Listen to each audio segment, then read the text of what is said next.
Hello guys, welcome back to my YouTube channel. If it's your first time here, subscribe. So today we are going to talk about the recent information in the Kenyan pharmaceutical industry. So if you have to know, there is a batch of falsified Postina 2, batch of falsified P2. That is the normal contraceptive that guys use within 72 hours of intercourse so that they can prevent pregnancy. For those who know, this medicine works by taking it within the first 72 hours. So when you take this medicine as it should be taken, it will prevent unwanted pregnancy. So the problem is, in this past week, there has been a claim, and it's a proven claim because it is from the highest regulatory board in the country that regulates pharmaceuticals, pharmaceutical medicine, pharmaceutical outlets on the type of medicine to use. So the worry is that there's a certain batch of the P2 that is falsified, that is not from the correct company, Gideon and Richter. So in this video, we're going through the 3 ways you can realize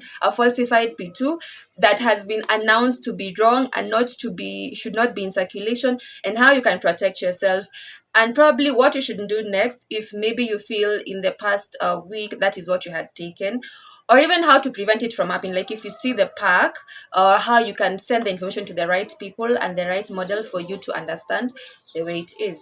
So number 1, we all know what the P2 contraceptive is and how it is used, that it is used within the first 72 hours after intercourse to prevent pregnancy. So this falsified P2, it has a specific batch number. This specific batch number is what you should look out for. So number 1, the falsified batch number is T34971R.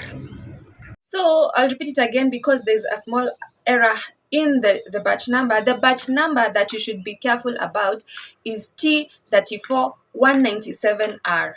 T34197R. I'll put it here so that you guys can check it out and understand. So every time you're buying your own pack of the contraceptive, please check out the code, check out the batch number. Where do you find the batch number? The batch number is usually next to where the expiry date is and the manufacturing date is. There are usually 3 things: expiry date, manufacturing date, expiry date, and the batch number. So this batch number is what you check. The other information is still important because you don't want to use medicine that is past its time.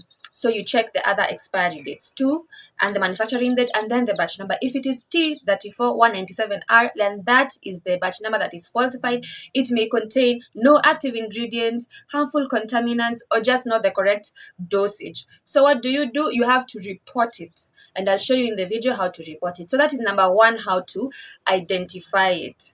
Number 2, the packaging of the pack.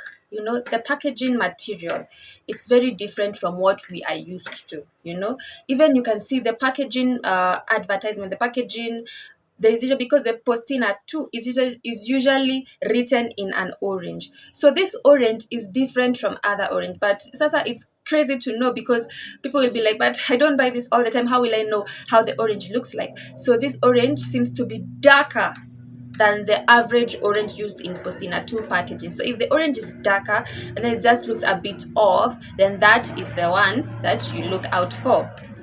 So the orange is darker than the average one. I might even put the pictures in the comment section for you to check, but the orange is darker than what normally is the average orange used by the Gideon and Richter company. Number 2, it's the method of closure. For those who knows, let me come even with practical. For example, this box, for those who have used the contraceptive before, there's usually a part here where you literally have to break it, or you literally have to destroy the box to open it, because it's called a hot melt closure method. Literally, if you find that you're buying a P2 and it's easy to open like this, you open like this, then that's the falsified one, because you shouldn't be able to open it like this. It's usually the one where you have to press it in and break the seal to open it so that it's the correct one. But this falsified one, it's like that. It's like that. There's usually like a place like this. It comes like this, where you have to stab it so that you open it. You literally karibu in the box. You literally destroying this box so that you can open it. You press it in and then you open. But that one now, you'll find the box is very easy to open. It's like you can just open it. You can just open it. The method is called hot melt closure, so you have to check out for it to understand. And then also, you will realize that there's usually a part where you can scratch with a metal or a coin to see the logo. So you scratch with a metal or a coin, you see that logo, and that is what you know. If it's the normal P2 logo, then you are safe. If it's not the one that is usually there, then that is part of the falsified one. And maybe probably the falsified one doesn't even have that part for scratching. So always check if it has that part for scratching, then usually can scratch the logo. Yeah, and that's it. So you'll also realize, like in the leaflet, it has a lot of typographical errors. Usually, most medicinal leaflets for medicine, they are under very high, they go through a lot of editing to make sure that it's perfect. It shouldn't have typos because this is health information. It shouldn't have typos.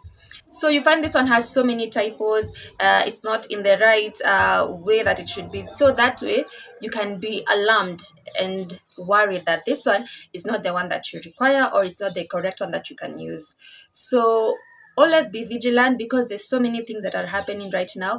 Medication is something that is so serious, so it's really heartbreaking to see that there are people who want to take advantage of the general public by supplying them with the wrong medication. Ensure you get your medicines from the correct outlets, and just be out to look out for yourself and take care of yourself, because at the end of the day, your health is your wealth and it's in your hands.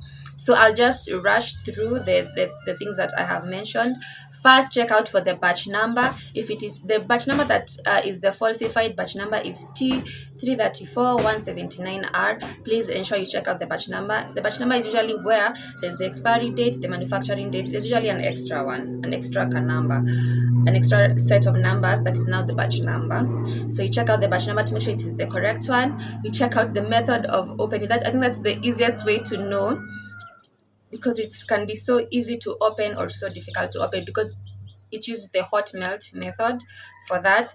Also check the packaging of the material, and you check the orange. Is it too orange? Is it different from the others? Because we really don't know. For those who rarely use it, wouldn't even know if it's the same or not.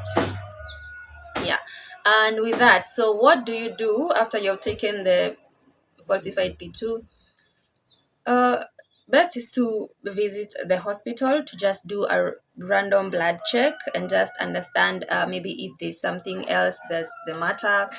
Can do a pregnancy test to see if all is well. And then just be vigilant in the next methods. But things like this happen. It can be a cause for worry and panic, but at the end of the day, because there have been so many reports that now there'll be a lot of unwanted pregnancy because people took this medication to prevent pregnancy, and then the realization that it's now a falsified batch, that it may contain no active ingredients, harmful contaminants, or just the incorrect dosage, can be so discouraging. But what you can do, you can just check out for yourself, just go get your test done, get your pregnancy test done, understand what you can do about it, and protect yourself.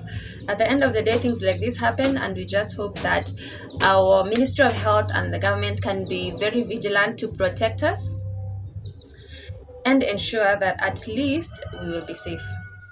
So with that video, I'll keep on doing how to report. Now let me show you how to report. So you might ask yourself how to report if you have found yourself with the wrong package or the falsified batch of the Postina 2. So the first way to report is by using a USSD code that goes direct to the regulatory body of medications in Kenya. It is *271#. So you send you use *271#, and then you'll be able to report, and just they'll be able to help you follow up and get the correct medication that is required. So it's very discouraging that things like this can happen.